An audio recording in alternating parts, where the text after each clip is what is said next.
तर स्वामी रामानंद तीर्थ विद्यापीठ आरएसएसचा अजेंडा चालवत आहे। नांदेडमधील पुरोगामी संघटनांनी कुलगुरूंना याबद्दल जाब विचारलाय। कुलगुरू डॉक्टर मनोहर चास्कर यांचा गोळवलकरांची प्रतिमा देऊन सत्कार करण्यात आला। कार्यक्रम पत्रिकेवर संघाशी निगडीत लोगो असल्याचा आरोप आहे। स्वामी रामानंद तीर्थ मराठवाडा विद्यापीठ ही स्वायत्त संस्था आहे, त्यांचा आणि आरएसएसचा काहीही संबंध नसल्याचं विद्यापीठ प्रशासनानं सांगितलंय।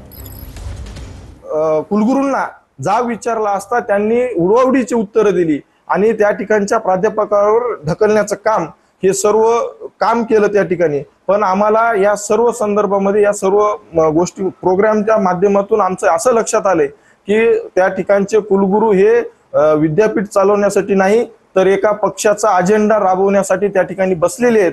आम्ही आज राज्यपालांना पत्र लिहिले की त्यांना या पदावरून मुक्त करावं आणि त्यांना अजेंडा राबवण्याचं त्यांना मोकळीक द्यावी। आम्ही स्वतः पुराव्यासहित राज्यपालांची भेट घेऊन त्या ठिकाणी आम्ही त्यांना पदमुक्त करा अशी मागणी करणार आहोत।